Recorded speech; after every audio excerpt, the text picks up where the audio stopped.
বগুড়ায় শাহজাহানপুরের খাদাস গ্রামে শিশু রিফাতকে অপহরণ করে হত্যার ঘটনায় দায়েরকৃত মামলার রায়ে ৫ জনকে মৃত্যুদণ্ড ও ১০ বছরের কারাদণ্ড দিয়েছেন আদালত। রবিবার বেলা ২টার দিকে বগুড়ার নারী ও শিশু নির্যাতন দমন ট্রাইব্যুনাল ১-এর বিচারক মোহাম্মদ আনোয়ারুল হক এ রায় ঘোষণা করেন। এ সময় ১১ আসামির মধ্যে ৮ জন উপস্থিত ছিলেন। ২০১৮ সালে ১৫ জুলাই শাহজাহানপুর উপজেলার খাদাস গ্রামে ৮ বছরের রিফাতকে অপহরণ করে হত্যার ঘটনা ঘটে। অপহরণের ৩ দিন পর পোয়ালগাছা ভদ্রাবতী ব্রিজের নিচ থেকে সকালে মরদেহ উদ্ধার করে পুলিশ। এ ঘটনায় রিফাতের পিতা এনামুল হক ১১ জনকে আসামি করে শাহজাহানপুর থানায় মামলা দায়ের করেন। ১১ জনের মধ্যে ৬ জন প্রাপ্তবয়স্ক ছিল। এদের মধ্যে মাসুদ রানা মারা গেছেন এবং পলাতক রয়েছেন সেলিম ও সাগর।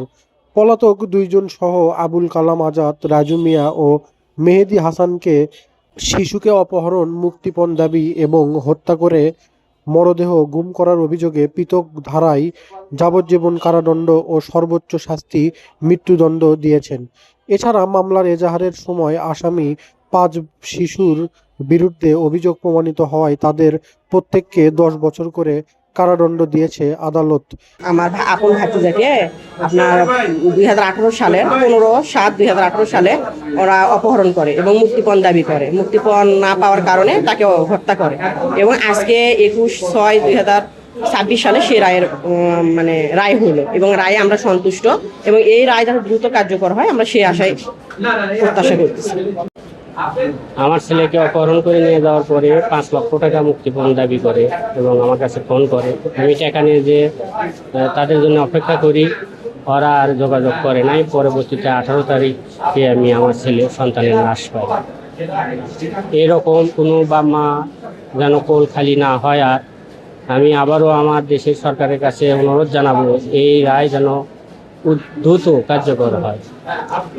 আজকে বগুড়া নারী এবং শিশু নির্যাতন দমন ট্রাইব্যুনাল ১-এর বিচারক জনাব মোহাম্মদ আনোয়ারুল হক জনাব আনোয়ারুল হক সাহেব এই মামলার রায় প্রদান করেন।